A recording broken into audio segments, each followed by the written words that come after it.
देवरानी और जेठानी की कहानी। आज मोनिका 2 महीने की बीमारी की छुट्टी के बाद पहली बार ऑफिस जा रही थी। मोनिका की देवरानी वंदना ने अपने हाथों से मोनिका के लिए टिफ़िन तैयार किया था। वह किचन से बाहर आते हुए बोली, भाभी आपका टिफ़िन। और मोनिका के करीब पहुंची तो मोनिका ने उसे गले लगा लिया। मोनिका की आंखों से आंसुओं की झड़ी लग गई। उसके मानस पटल पर अतीत की यादें किसी चलचित्र की भांति अंकित होने लगी। छोटे से गांव से माया नगरी मुंबई के पॉश इलाके में बहू बनकर आने वाली वंदना के लिए अपनी ससुराल की राह पहले दिन से ही कठिन बन गई थी। शादी के बाद अपनी इकलौती जेठानी के पैर छूने के लिए झुकी तो मोनिका पीछे हटते हुए बोली, ओह व्हाट इज़ दिस, यहाँ किस ज़माने में जी रही है गंवार कहीं की। आजकल कोई पैर छूता है क्या?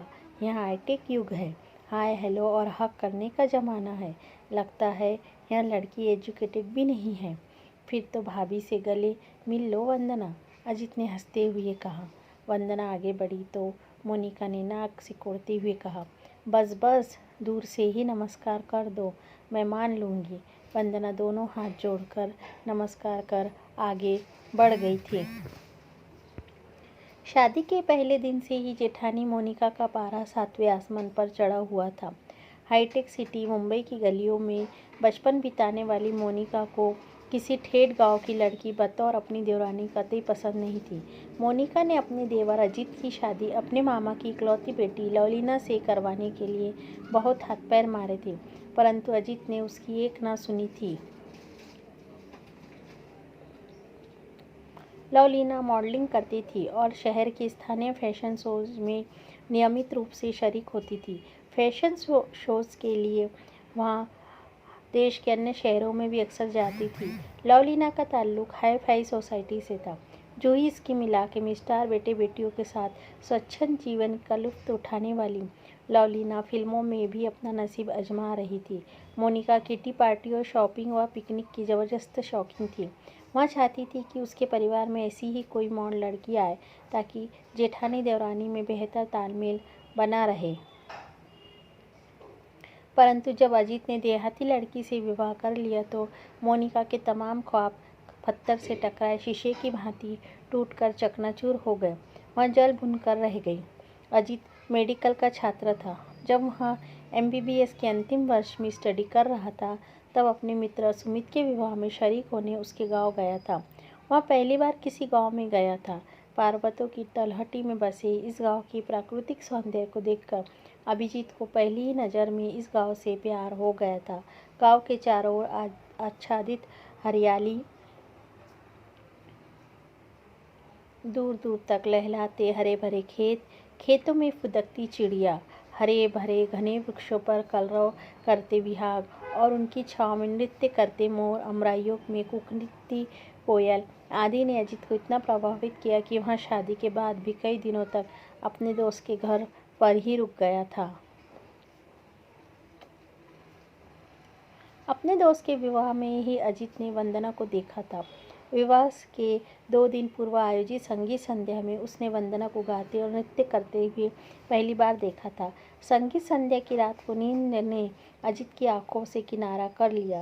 रात भर उसकी आंखों के सामने वंदना का चेहरा ही घूम रहा था। उसे लगा कि अब उसकी तलाश पूरी हो गई है। उसके दिमाग में जीवन साथी की जो तस्वीर थी उसी के अनुरूप वंदना थी। सुमित के विवाह के बाद अजित ने वंदना के बारे में छानबीन शुरू कर दी थी। उसने प्रवीण के पिता शिवशंकर प्रसाद से इस बारे में पूछा तो उन्होंने बताया, बेटा वंदना पंडित राम प्रसाद की ज्येष्ठ कन्या है। वे सेवानिवृत्त अध्यापक है जो 2 वर्ष पहले ही सेवानिवृत्त हुए हैं। घर की गरीबी के कारण वंदना ने कक्षा 10वीं उत्तीर्ण कर स्कूल को अलविदा कह दिया था। वंदना मेरी गोद में खेली है। लड़की बहुत ही संस्कारी, सुशील और बुद्धिमान है। वंदना की आवाज़ बहुत ही मीठी व सुरीली है। वह बहुत अच्छा गाती है। प्रवीण के विवाह में संगीत संध्या में तुमने वंदना का अजीत, एक बात मैं तुम्हें यहाँ भी बताना चाहूँगा कि वंदना के विवाह की चिंता ने राम प्रसाद की नींद हराम कर दी है। उनकी बिरादरी के कई लोग वंदना को देखने आते हैं पर दहेज पर आकर बात फिसल जाती है। वंदना से एक छोटी और एक बहन है, उसके भी हाथ पीले करने हैं। गत वर्ष पंडित जी की पत्नी का अल्पावधि बीमारी के बाद आकस्मिक निधन हो गया था। उन्होंने इलाज में पैसे पानी की तरह बहाया, पर उसे बचा ना सके। पंडित जी की पत्नी का निधन क्या हुआ, इस परिवार की रीढ़ की हड्डी ही टूट गई। शिवशंकर प्रसाद ने अजित के कंधे पर हाथ रखते हुए कहा, बेटे अजित, पंडित जी मेरे बहुत अच्छे मित्र हैं। उनकी दोनों बेटियां सुंदर, सुशील और सुसंस्कारित है। अगर वंदना तुम्हें पसंद है और उसे अपना जीवन साथी बनाना चाहते हो तो मुझे पंडित जी से बात करने में प्रसन्नता होगी।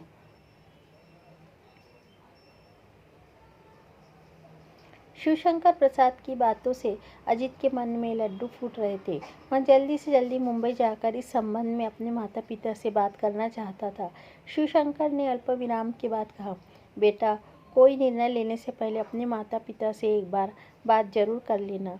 हो सके तो उन्हें एक बार यहाँ लेकर आ जाना।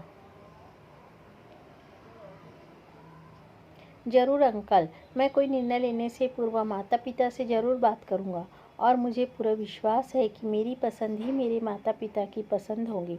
अंकल, वंदना तो मुझे पहली नज़र में ही पसंद आ गई है। मैं ऐसी ही लड़की को अपनी जीवन संगिनी बनाना चाहता हूँ, जिसका मन स्वच्छंद कांच की तरह पारदर्शक हो, जिसके आर पार सहज देखा जा सकता है। वंदना का मन ताल के स्वच्छ जल की तरह निर्मल है, जिसके भीतर सहजता से झाँक कर तल को देखा जा सकता है। अंकल, सुमित के विवाह के दौरान हमारी कई बार मुलाकातें हो चुकी है। मैं कल ही मुंबई जा रहा हूँ।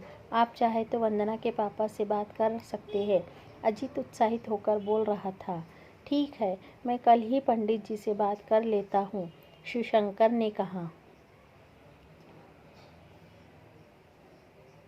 अजित ने मुंबई पहुंचकर जब अपने मम्मी पापा और भैया भाभी से इस बारे में बात की तो मोनिका भाभी क्रोधित हो गई।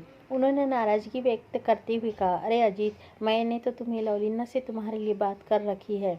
मुंबई जैसे शहर में गांव की अशिक्षित और गंवार लड़की लाकर क्या समाज में हमारी नाक कटवाओगे क्या? अरे भाभी, मैंने तो आपसे ही पहले ही कह दिया था कि मुझे लवलीना पसंद नहीं है। मेरी और उसकी सोच में ज़मीन आसमान का अंतर है। भाभी, मैं सीधा साधा लड़का हूँ, जबकि लीना हाय फाय।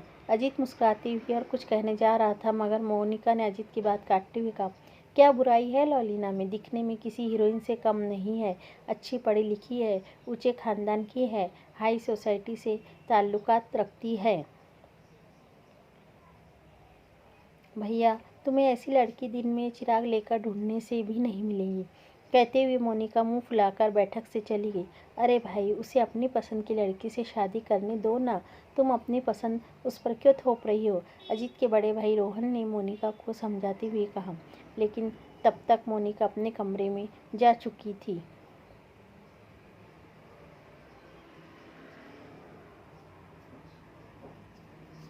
2 ही दिनों बाद अजित अपने माता पिता को लेकर वंदना के गांव पहुंच गया। वंदना सभी को पसंद आ गई। अजित की मम्मी ने तो वंदना के हाथ में शगुन भी दे दिया। चट मंगनी और पट विवाह हो गया। मोनिका की नाराजगी के बावजूद वंदना इस घर की बहू बनकर आ गई। वंदना को विवाह के पहले दिन से ही अपनी जेठानी मोनिका की नाराजगी का शिकार होना पड़ा था। वह बात बात पर वंदना पर ताने कसती थी, लेकिन वंदना ने मानो विनम्रता का चोगा पहन लिया हो।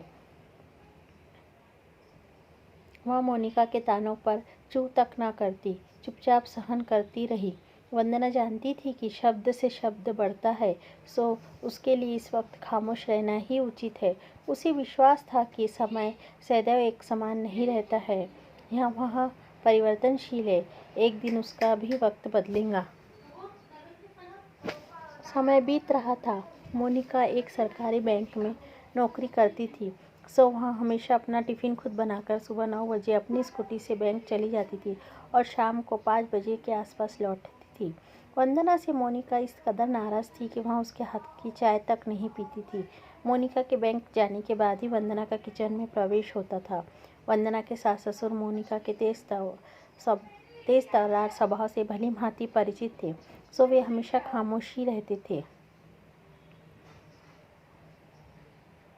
सब कुछ ठीक चल रहा था, पर किसी को क्या पता था कि कोई अनहोनी उनके दरवाजे पर जल्दी ही दस्तक देने वाली है। एक दिन शाम को बैंक से लौटते वक्त किसी टेम्पो ने मोनिका की स्कूटी को पीछे से जोर से टक्कर मार दी। मोनिका ने हेलमेट पहना हुआ था, इसलिए उसके सिर पर चोट नहीं आई, मगर उसके दाएं हाथ और बाएं पैर की पर गहरी चोट आई थी। किसी भले व्यक्ति ने अपनी कार से मोनिका को नज़दीक के अस्पताल में पहुंचाया था। अस्पताल से फ़ोन आते ही अजीत और वंदना तुरंत अस्पताल पहुंचे। मोनिका के प्रति रोहन ऑफिस के काम से भोपाल गए हुए थे। अजीत ने देखा कि मोनिका आईसीयू में है। डॉक्टर ने बताया कि वह अभी बेहोशी की अवस्था में है, कुछ देर में उन्हें होश आ जाएगा। हेलमेट की वजह से उनके सिर में कोई चोट नहीं आई, मगर वह घबरा कर बेहोश हो गई है। उसके हाथ और पैर में गहरी चोट है, फ्रैक्चर भी हो सकता है। एक्सरे रिपोर्ट आने के बाद पता चल जाएगा।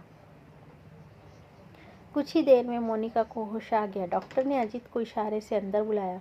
अजीत ने मोनिका को बताया कि वे बिल्कुल न घबराया, उनके हाथ पैर में ही चोट लगी है, सिर में कहीं चोट नहीं आई है। एक्सरे से मालूम पड़ जाएगा कि फ्रैक्चर है या नहीं। कुछ ही देर बाद डॉक्टर ने एक्सरे देखकर अजीत को बताया कि मोनिका के दाएं हाथ और बाएं पैर में फ्रैक्चर है। उन्हें करीब 1 सप्ताह अस्पताल में रहना पड़ेगा। अजीत ने फ़ोन द्वारा रोहन को घटना की जानकारी दे दी। करीब 2 सप्ताह के बाद मोनिका को अस्पताल से छुट्टी मिली। अजीत और वंदना के साथ मोनिका घर पर आई। घर के दरवाजे पर मोनिका को रोककर वंदना ने कहा, भाभी, अब तुम अपने लिए पानी का गिलास तक नहीं भरोगी। डॉक्टर ने वैसे भी आपको पूरे 2 महीने आराम करने की सलाह दी है।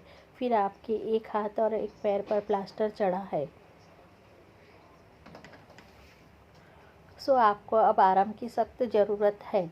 आज से आप मुझे कोई भी और किसी प्रकार का काम करने के लिए कहने में कोई संकोच नहीं करूँगी।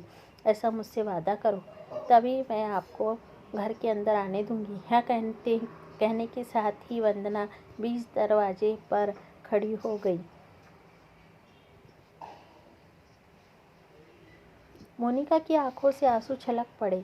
उसने वंदना को एक हाथ से अपनी ओर खींचते हुए उसका माथा चूम लिया और रूठे कंठ से बोली, वंदना, मुझे माफ़ कर देना। मैंने तुम्हें ना जाने क्या क्या कहा और तुम्हें बेवजह परेशान भी बहुत किया। तुम पिछले 2 सप्ताह से सब कुछ भुलाकर मेरी सेवा में समर्पित हो गई। इतनी सेवा तो कोई अपना भी नहीं करेगा। वंदना, तुम्हें इस घर में आए अभी 7 महीने ही हुए हैं, पर तुमने अपनी मृदुल वाणी और विनय भाव से हम सबका दिल जीत लिया। मुझे अजीत की पसंद पर गर्व है। वंदना, तुम्हारे बर्ताव से एक बात मेरी समझ में आ गई कि गांव की लड़कियां शिक्षित हो सकती है, मगर असंस्कारित नहीं। तुम पारिवारिक एटिकेट्स की जीती जागती मूर्त हो। वंदना, प्लीज़, पहले तुम मुझे माफ़ कर दो, तो ही मैं घर में प्रवेश करूँगी। भाभी, आप बड़ी बहन के समान हैं, जिसे अपनी छोटी बहन को डांटने और फटकारने का हक तो होता है ना। फिर भला मुझे बुरा क्यों लगेगा? आप माफ़ी की बात करके मुझे शर्मिंदा ना करें। यहाँ तो आपका विनय है भाभी।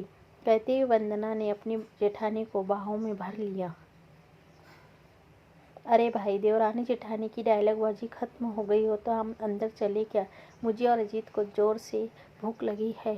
दरवाजे के बाहर खड़े रोहन ने अजीत की ओर देखकर मुस्कुराते हुए कहा, हाँ हाँ भाई साहब, खत्म हो गई हमारी डायलॉगबाजी। आप सब भीतर आइए। मैं भाभी को अपने कमरे में बिठाकर आप सभी के लिए चाय नाश्ता बनाती हूँ।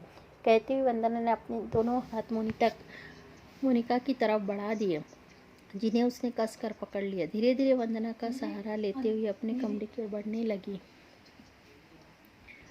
अरे भाभी, आप यहाँ कहाँ खो गई हो? अब मेरा हाथ छोड़ो ना। आपने कब से इसे कसकर पकड़ रखा है? आपको बैंक जाने में देरी हो रही है। वंदना ने कहा, ओह सॉरी वंदना, मैं तो अतीत में पहुँच गई थी। कहती हुई मोनिका ने वंदना के हाथ से टिफ़िन लिया और अपने पति रोहन के साथ धीरे धीरे सीढ़ियों से उतरने लगी।